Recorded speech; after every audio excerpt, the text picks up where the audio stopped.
तुम्हारी बॉडी एक मशीन नहीं है, ये एक कंप्लीट लिविंग सिस्टम है। लेकिन क्या तुमने कभी सोचा है कि ये सिस्टम बना किससे है?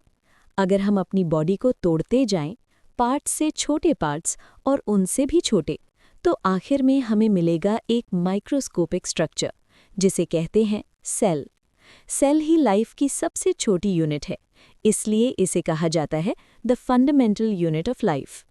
अब इस कॉन्सेप्ट को समझने के लिए हमें थोड़ा हिस्ट्री में जाना पड़ेगा। 1665 में एक साइंटिस्ट ने माइक्रोस्कोप के थ्रू कॉक को ऑब्जर्व किया। उनका नाम था रॉबर्ट हुक। उन्होंने देखा छोटे छोटे बॉक्स जैसी स्ट्रक्चर्स और उन्होंने उन्हें नाम दिया सेल्स। लेकिन एक प्रॉब्लम थी, वो सेल्स डेड थे। फिर आई एंटनी वैन ल्यूवेनहॉक। उन्होंने पहली बार लिविंग सेल्स ऑब्जर्व किए और यहाँ से शुरू हुई एक नए साइंस की जर्नी, जिसे हम आज सेल बायोलॉजी के नाम से जानते हैं। अब साइंटिस्ट्स ने मिलकर एक थ्योरी दी, जिसे कहते हैं सेल थ्योरी। इसके अकॉर्डिंग हर लिविंग ऑर्गेनिज्म सेल से बना होता है। सेल ही लाइफ की बेसिक यूनिट है और हर नया सेल पुराने सेल से ही बनता है। अब सवाल ये है, सेल के अंदर ऐसा क्या है जो इसे इतना स्पेशल बनाता है? चलो एक सेल के अंदर एंटर करते हैं। सबसे पहले आती है प्लाज्मा मेम्ब्रेन।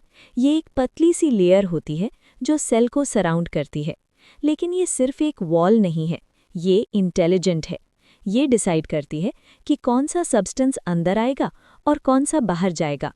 इस प्रॉपर्टी को कहते हैं सिलेक्टिव परमिएबिलिटी। अब समझते हैं मूवमेंट ऑफ सब्सटेंसेस। अगर पार्टिकल्स हाई कॉन्सेंट्रेशन से लो कॉन्सेंट्रेशन की तरफ मूव करते हैं तो इसे कहते हैं डिफ्यूजन, और अगर सिर्फ वाटर मूव करे तो इसे कहते हैं ऑस्मोसिस। ऑस्मोसिस में 3 कंडीशंस होती हैं: हाइपोटोनिक, जहां सेल स्वेल करता है; हाइपरटोनिक, जहां सेल श्रिंक करता है; आइसोटोनिक, जहां कोई चेंज नहीं होता। अब आगे बढ़ते हैं। सेल के अंदर होता है साइटोप्लाज्म। ये एक जेली लाइक सब्सटेंस है जिसमें सारे इंपॉर्टेंट स्ट्रक्चर्स प्रेजेंट होते हैं, जिन्हें कहते हैं ऑर्गेनेल्स। सबसे इंपॉर्टेंट ऑर्गेनेल है न्यूक्लियस। ये सेल का कंट्रोल सेंटर है। यहीं पर होता है डीएनए, जो जेनेटिक इन्फॉर्मेशन कैरी करता है। डीएनए डिसाइड करता है कि सेल का स्ट्रक्चर क्या होगा और वो कैसे फंक्शन करेगा। न्यूक्लियस के अंदर क्रोमोसोम्स होते हैं जो जीन्स को कैरी करते हैं। अब बात करते हैं सेल के एनर्जी सिस्टम की, माइटोकॉन्ड्रिया। इसे कहते हैं power house of the cell, क्योंकि ये फूड को तोड़कर एनर्जी बनाता है, जिसे कहते हैं एटीपी। ये एनर्जी ही सेल के हर फंक्शन को चलाती है। अब आता है राइबोसोम। ये छोटे छोटे पार्टिकल्स होते हैं लेकिन काम बहुत बड़ा करते हैं। ये प्रोटीन्स बनाते हैं और प्रोटीन्स ही बॉडी के बिल्डिंग ब्लॉक्स होते हैं। अब आता है एंडोप्लाज्मिक रेटिकुलम। ये एक नेटवर्क जैसा स्ट्रक्चर है जो सेल के अंदर ट्रांसपोर्ट का काम करता है। इसके 2 टाइप्स होते हैं, रफ ईआर जिसमें राइबोसोम्स लगे होते हैं, स्मूथ ईआर जिसमें राइबोसोम्स नहीं होते। रफ ईआर प्रोटीन बनाता है, स्मूथ ईआर लिपिड्स बनाता है। अब आता है गोल्जी अपैरेटस। ये एक पैकेजिंग सेंटर है जो प्रोटीन्स और लिपिड्स को मॉडिफाई करके उन्हें सेल के अलग अलग पार्ट्स में भेजता है, बिल्कुल एक कुरियर सिस्टम की तरह।